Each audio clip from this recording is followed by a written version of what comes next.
Hello, everyone. Thank you for your interest in the 2026 Sea Grant Knauss Fellowship funding opportunity. My name is Maddie Kennedy, and I am the National Fellowships Manager for Sea Grant, and I run this program. If you need to get a hold of me for any reason, like you have questions or want to learn more about the program, my phone number is right there, 240-507-3712, or you can reach us at our email address, oar.sg.fellows@noaa.gov. Again, thanks for joining, and we hope this is a helpful tool as you apply to the Knauss Fellowship. So the goal of Sea Grant, we are a national program, and our mission is to enhance the practical use and conservation of coastal, marine, and Great Lakes resources to create a sustainable economy and environment. How do we do this? We have 34 university-based programs across the country. We are located in every coastal and Great Lakes state, and a few of our territories, including Puerto Rico and Guam. Each one of those blue dots is where we are located. So hopefully, if you don't see your state for this program, that's okay. We will assign you a state. But if you see your state on this map, those are the folks that you will be applying to. If you do not see your state represented by a blue bird, you should reach out to me and I will work with you to find a program that fits best with your goals and get you to apply to the program through that. The Knauss Fellowship, we have been around for over 40 years at this point and have supported over 1,500 students. The goal of the Sea Grant Knauss Fellowship is to provide a unique educational and professional experience to graduate students who have an interest in ocean, coastal, and Great Lakes resources and the national policy decisions affecting those resources.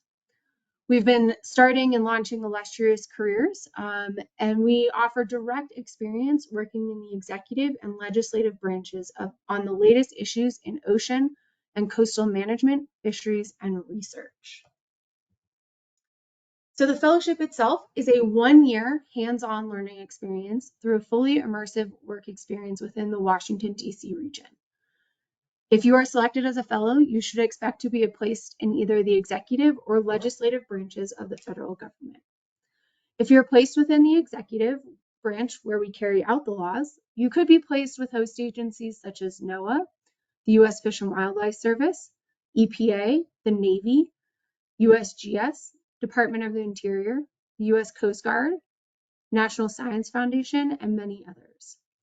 Many of our host offices have hosted fellows and are both mentors and colleagues are often alumni of our program. You may work on very specific topics as an expert or serve in high-level coordination role. If you're placed on our legislative branch, those are the folks that make the laws, our possible placements encompass committees and personal offices in both parties and chambers of the legislative branch. Many of our host offices have hosted fellows in the past and have a deep investment in the Sea Grant program as a whole. On the legislative side, you will typically work on the hot topic in the office, which may change throughout the year and may not always relate to oceans or Great Lakes. The general timeline, so we have opened the process here in December. Hopefully you have started to read about it now that we've passed that date. In February, you will be expected to apply to your state program. If you do not have a state program, you apply to the one that we assign you. All application materials must be submitted by February 19th by 5 p.m. local time. Following your submission, the state Sea Grant programs review packages and check for minimum requirements and properly redact the materials, as well as conduct an interview with you. In April, the Sea Grant programs submit a letter of intent to me. And then by April 16th, the state Sea Grant programs nominate up to 6 applications from their state to the national competition. Following this deadline, the national office, we review the packages and all applications go under an intense review process. By about June, we at the national office will notify your state Sea Grant programs, and then you will be notified by them if you are selected as a national finalist. So the application process is a bit long. It starts in February and you find out in June, so please consider that as you go through the process. A little bit about the actual award. The fellowship award is for placement in the Washington, D.C. area in the legislative or executive branch for a total of 12 active months. For the 2026 fellowship, you will receive a stipend or a salary of $73,100 for the year, and then $5,000 for professional development. These funds will be administered through your host Sea Grant program and will cover the salary and individual professional development expenses. For those of you who are placed on the legislative branch, you will receive an additional $2,500 for placement week and office-related travel. For those of you on the executive branch, there is an option for your host to add an additional $15,000 for travel. However, only a small handful of folks get this funds. Otherwise, the host office does travel for you directly. The fellowship officially starts on February 1st of 2026 and runs through January 31st of 2027. However, we do leave an additional month following the fellowship if you need to move greater than 100 miles away from the DC region and still have some funds left over. A little bit about how and what it means to be eligible for our program. Any student, regardless of citizenship, is eligible to submit to this opportunity. If the student is enrolled towards a degree in a graduate program, such as a master's, PhD, or JD, the graduate degree will be awarded through an accredited institution of higher education in the United States or U.S. territories, and the student has an interest in oceans, coastal, and Great Lakes resources, and the national policy decisions affecting those resources. Application submission is through an application to the Sea Grant program in the state in which the student is earning their degree. If there is no Sea Grant program, one will be assigned. So again, it's not the state that you live in, it's not the state that you love, it's the state in which your university is based that you apply. And if your state does not have a Sea Grant program, we will assign you one. Some additional criteria that affect eligibility. And I apologize for the small print on this side, but there is a lot of information. The one-year fellowship will take place in the National Capital Region, or the DMV. Applicants must be prepared to relocate to the DMV. Non-US citizens are responsible for obtaining the appropriate visa to allow them to work in the DMV area during the fellowship period. Foreign nationals and dual citizens, please note, while this fellowship is open to all eligible students regardless of nationality, a significant number of participating federal host offices are unable to accept foreign nationals as fellows. While more offices are able to host dual citizens, there may be restrictions. This may reduce the number of placement opportunities available to foreign nationals. Please note that foreign nationals and dual citizens are eligible for both the executive and legislative cohort.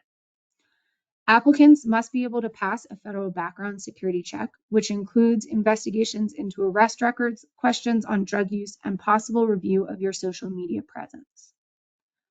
Prior contact and arrangements made with possible host offices before the start of the placement process will be cause for immediate disqualification from the process. Applicants that have been accepted as national finalists and/or become fellows are not eligible to apply again without the written permission of the National Fellowships Manager, which will only be granted in response to exceptional life events. A little bit more for foreign nationals who are interested in this program. Foreign nationals are eligible for both the executive and legislative cohorts. You are responsible for obtaining the appropriate visas to allow you to work in the DMV. Most of our students who participate in this program, if they're still students, they continue on their F1 visa. If you've graduated, many use the optical practical training or OPT extension. These are just the most common, and if you have a different visa or different route, that is okay. Again, cannot stress this enough. A significant number of participating federal host offices are unable to accept foreign nationals as fellows. So your options may be reduced as a foreign national. This is because of security regulations, and due to these security regulations, you may have restricted access to federal systems and spaces. And this does include being escorted throughout federal facilities when on campus. For dual citizens, this is where you have a U.S. citizenship plus another. You are eligible for both the executive and legislative cohort. However, a significant number of participating federal host offices are unable to accept dual citizens as fellows, which does reduce the number of placement opportunities for our dual citizens. Foreign nationals and dual citizens, if you have additional questions, please reach out to us at the national office and we are happy to answer them. All right, this is gonna be the sort of meaty part of this presentation, so hang with me as I go over the application materials and the review criteria. So in our application materials, there's 5 major components that a student must be prepared to submit. Please know that this is a summary of the NOFO, or the Notice of Funding Opportunity. We encourage you to refer to the student guide as well as the NOFO for the full text. The 5 major components of the application, of those, 4 of them will be submitted by the student and 1 will be submitted by the program.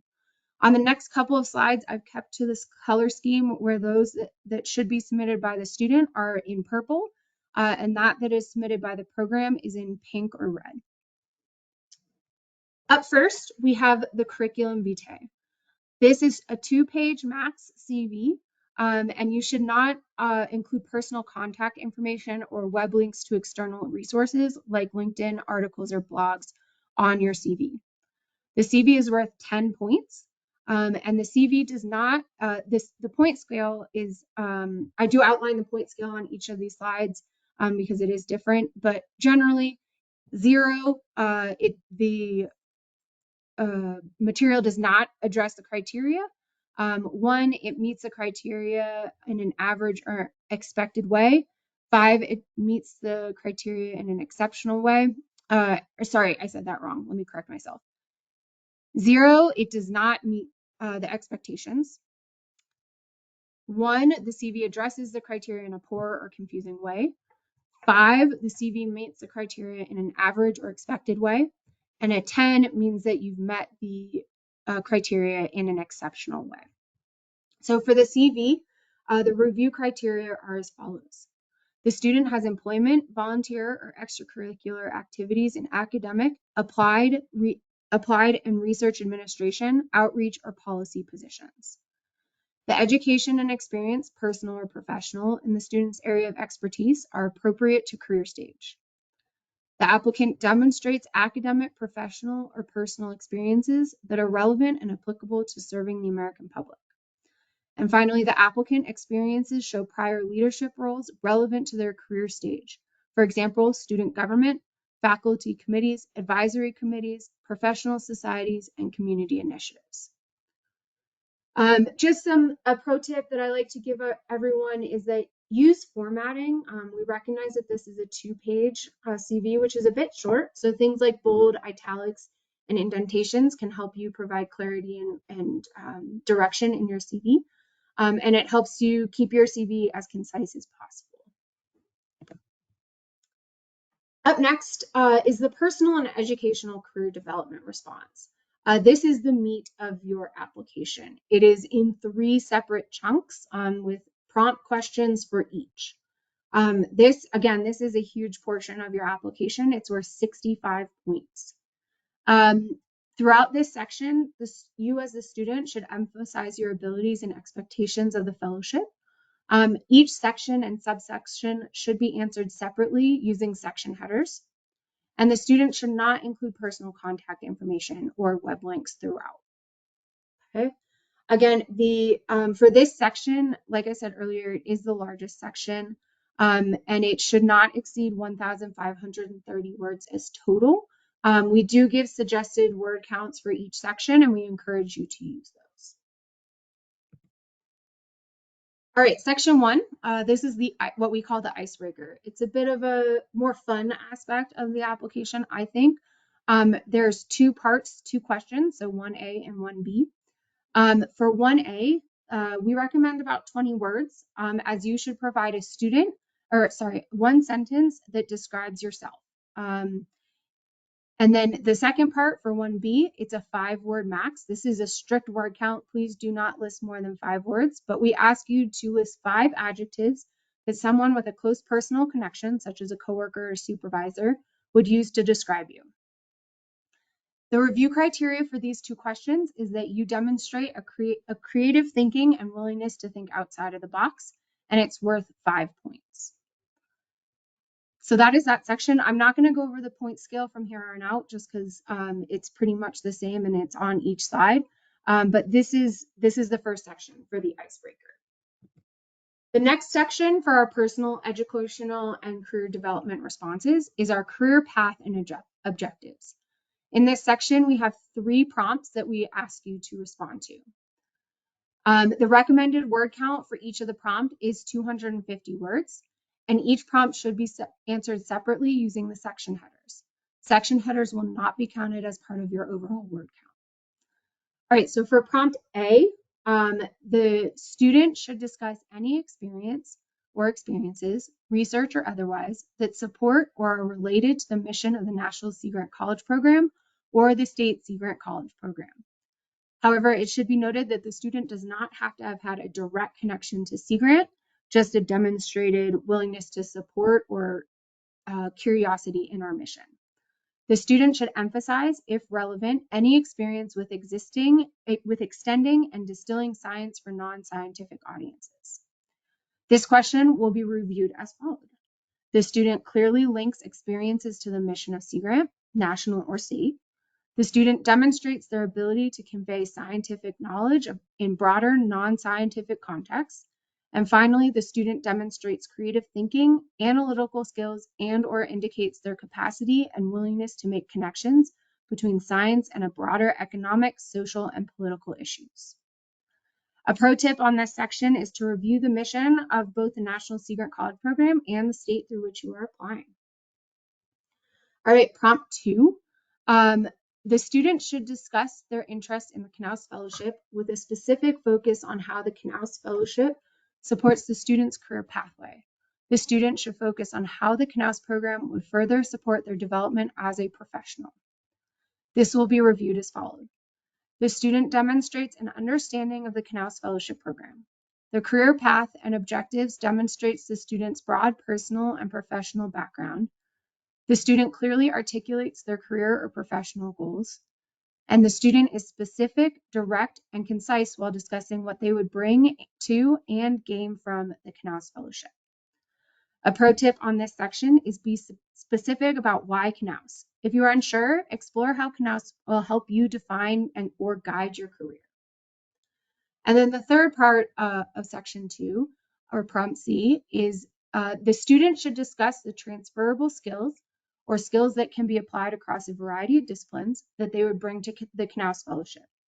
In this response, students should highlight experiences from their personal, professional, and academic background. This will be reviewed as follows.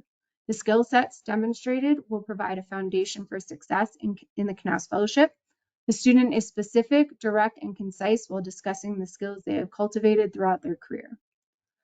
A pro tip about this is tell us what you would bring to Knauss. Tell us about yourself. We're curious. We want to know. All 3 of these prompts are worth 10 points.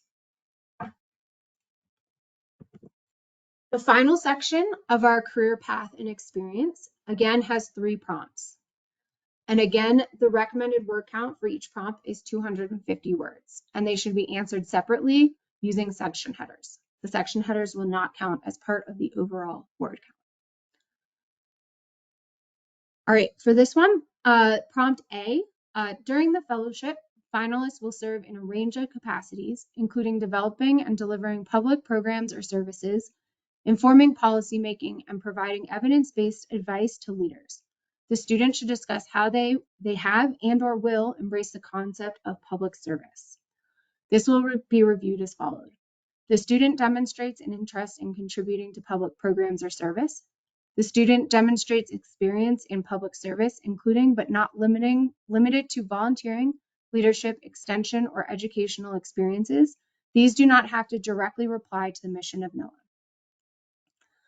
A pro tip for this one is think about what the significance of public service means to you and what activities you have participated in that support that. Prompt B, the student should discuss a situation in which they have worked with a person or group with different perspectives, life experiences, beliefs, or etc. from their own to achieve a common goal. The student is encouraged to use examples. This will be reviewed as follows. The student demonstrates creativity and willingness to navigate a challenging situation. The student demonstrates leadership and/or problem-solving initiatives. The student has shown interest in working with a variety of collaborators, community members, and/or interested partners.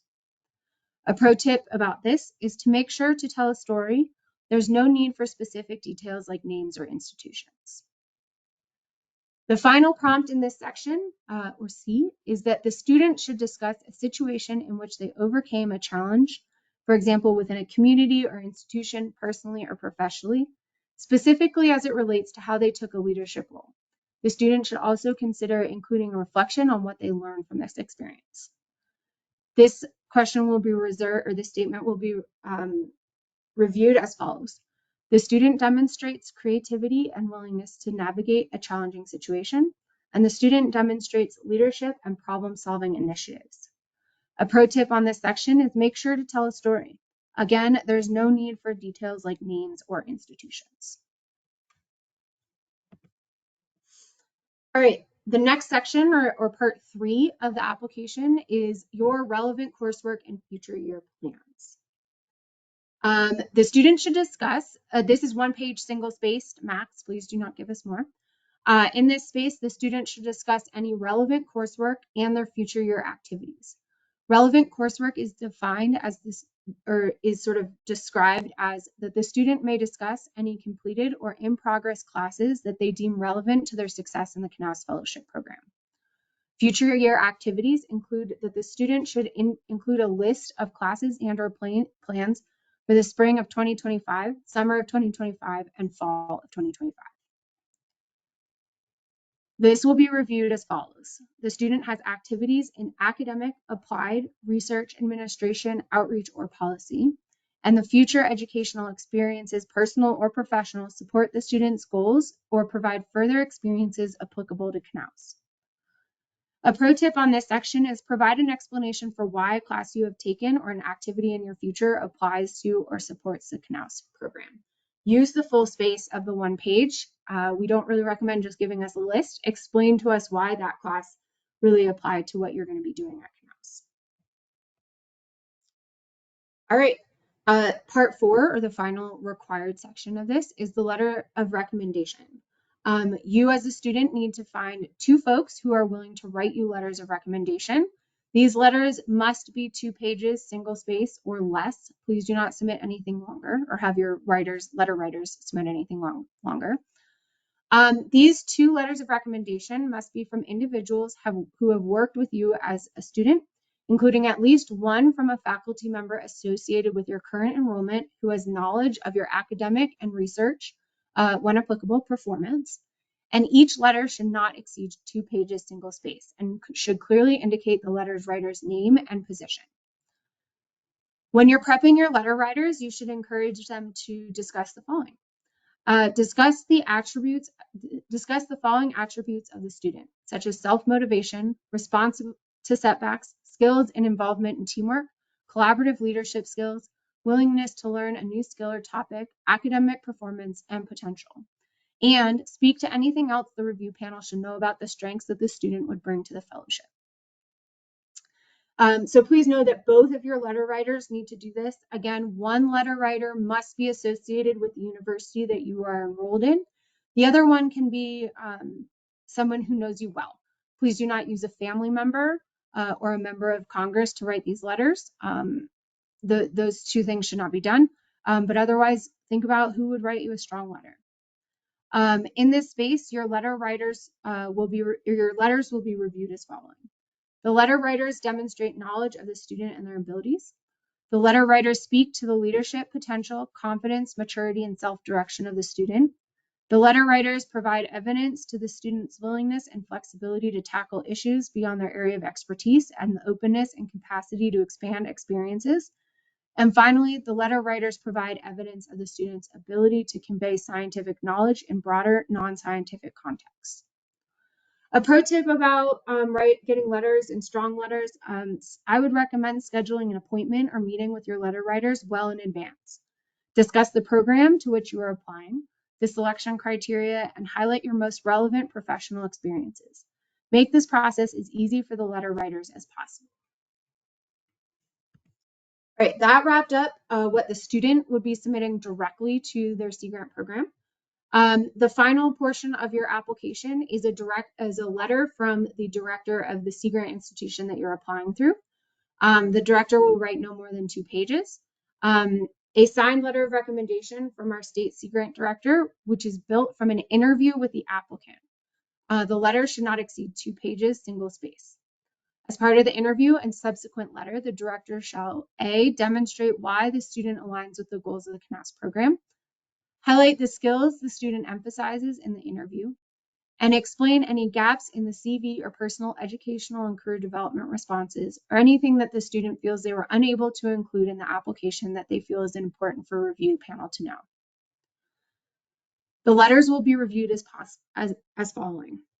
The director's letter demonstrates how the student fits with the Knauss program, including any discussion of the why the student belongs in the Knauss program, highlights the skills, academic, professional, or personal, that the student would bring to the Knauss program, and elaborates on information not specifically addressed by the student in their application package. A pro tip on this space, be true to yourself in your interview with the director. Also, we prep you about what the questions might be that the directors are going to ask you. So come in knowing and being prepared to answer questions about why you want to be and how your goals align with the Knauss program. Be prepared to highlight your skills. Be prepared to add or expand on any gaps or questions that might come up in your CV. So come into that interview prepared, because these the director's letters are part of your application. This is just, again, a really quick overview of the review criteria. So I know that I didn't necessarily announce those on each of the last slides, but this is a breakdown of it. From my experience, I would recommend looking at this and maybe prioritizing appropriately, right? Like our icebreaker is 5 points. How much of that does that weigh into it, right? The bulk of it is all going into that section 2 and section 3, your career path and objectives, as well as your experiences. So I would encourage you to review this, use it as you see necessary. There is one review criteria that does not relate directly to one aspect of this, and that's our 5th review evaluation criteria, which is the overall application cohesion. And in this space, we ask our reviewers to look and see if all aspects of the application materials, such as the CV, personal, educational, and career development responses, relevant coursework and future year plans, and as well as the letter of recommendations from the director's letter, all kind of fit together as a story, as a narrative, that it's not repetitive, or it shows and demonstrates what your goals are. So keep that in mind as you are pulling your materials together. There are 2 things that might be required based on your state process. One is your transcripts. Our state programs do have to confirm that you are eligible. That means that you're currently enrolled in school in the fall term of 2024 or enrolled at the time of application in January. These are not scored, but they do need to be clear or digital or scanned copies of all undergraduate and graduate student transcripts. You will need to work with your program to ensure that those materials are what they need.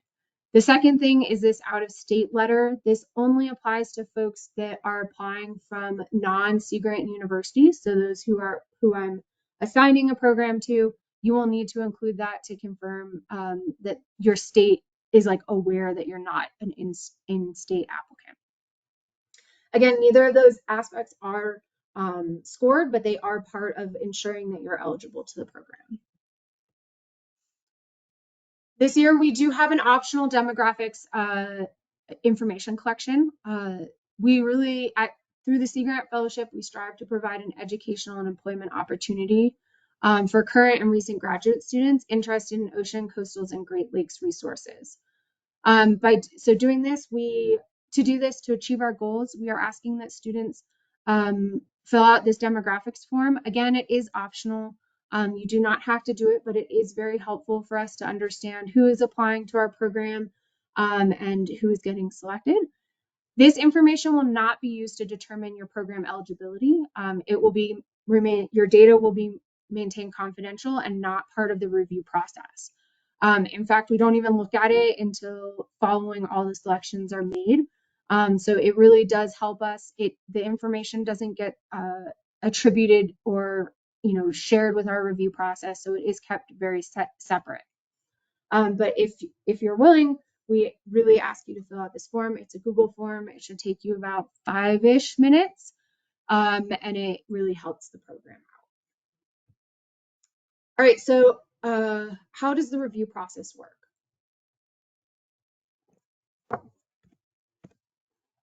Again, you've seen generally this calendar, but the national level review really kicks off in April once all those applications are submitted to us. We check to make sure that you are eligible, and we review that it's been properly redacted. So like your name and your social security number are not on the same sheet of paper, right? Then we educate our review panel, and we do a fully paper review, mail-in review as they call it. And all applications are reviewed by a very large panel, and then we make selections based on the panel recommendations. You will find out in June whether or not you have been selected as a national finalist. Just a few application tips as you're going through this process. We recommend that you request to be connected to an alumni or 2 or 3 that may be able to answer your questions about the program. We recommend having a coaching session or conversation about your application materials. These folks obviously were successful and may have some tips that they used in their process that would help you out. We really encourage you to reread the application requirements and your application materials. There's a lot of details. I go over it pretty quickly in this presentation, and it can get overwhelming, so we recognize that, but we really recommend rereading everything. For your letters of recommendation, prep your letter writers about the opportunity. Give them time to provide meaningful comment about you. Also give them the chance to say no if they do not feel that they have the capacity. You want somebody who wants to write a letter and also who has the time to do a good job. We recommend starting early. Start now. You're watching this video, which is an awesome, great first step, but really start diving into collecting all the pieces because it can take time. Stay true to yourself. This is your application. Let your character and goals be the focus. And then finally, you probably hear this 100 times, but please proofread. I can't tell you how many applications come in and we see just basic grammar mistakes. People using materials over again and using the wrong program in their materials. Those are all really small, nitpicky things that will drop your application materials pretty quickly. Some things to think about as you consider our program. The Knauss Fellowship is a DC-based fellowship. All selected fellows must have the ability to move to DC region. Some offices do allow telework. However, this is not a guarantee and rather a privilege. Most positions require a public trust clearance. Some require a secret clearance. Fellows will be asked detailed questions about personal history. You can find an example of a security background form at that link, and these slides are available. So please note also that federal laws do supersede state laws as you're reviewing those questions. The Knauss Fellowship is an extension of your education.